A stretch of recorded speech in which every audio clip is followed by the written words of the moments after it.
de Dakhla dans la transformation et la valorisation des produits de la pêche, que ce soit à l'échelle nationale ou à l'échelle africaine, est un rôle de leadership.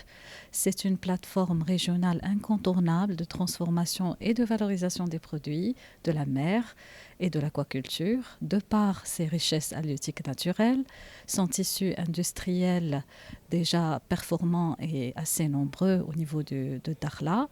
et aussi par les projets structurants qui sont en train de s'ériger dans cette importante ville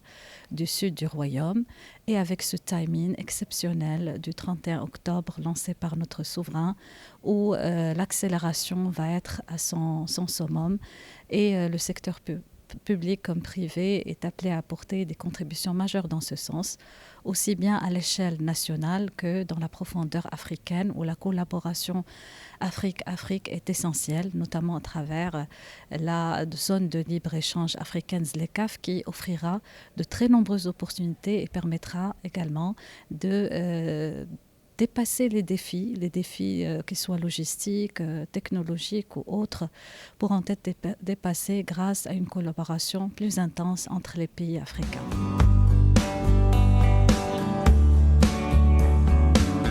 Comme vous le savez, l'industrie de transformation et de valorisation des produits de la pêche représentée par la FENIP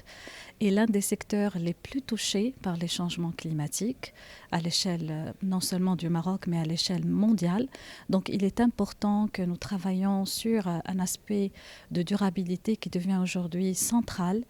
pour maintenir d'abord nos ressources halieutiques à des niveaux durables, mais aussi pour travailler également sur la durabilité dans son sens large, et ces trois dimensions: économique, sociale et environnementale.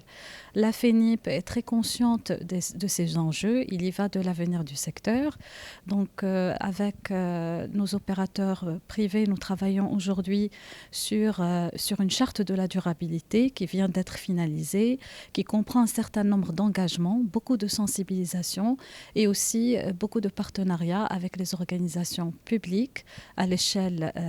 nationale, mais aussi avec les associations homologues à l'échelle du continent pour qu'il y ait un partage d'expériences. Aujourd'hui, nous devons penser à l'efficacité énergétique. La décarbonation également est un enjeu majeur, non seulement pour protéger nos océans et notre environnement, mais aussi pour permettre une meilleure productivité de nos industries et une amélioration de compétitivité. Donc la sensibilisation est de mise, et des forums comme celui d'aujourd'hui est vraiment un lieu de rencontre, là où la confiance se construit, les relations vont plus loin, et que nous pouvons tous travailler ensemble et échanger nos expériences.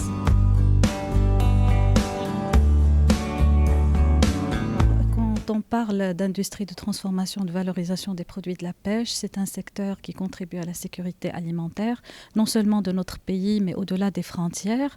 Et donc, il est nécessaire pour la compétitivité de notre pays que les chaînes logistiques soient au rendez-vous à travers notamment la digitalisation, un guichet unique, une simplification des procédures et surtout une harmonisation des procédures. Le poisson est un produit hautement périssable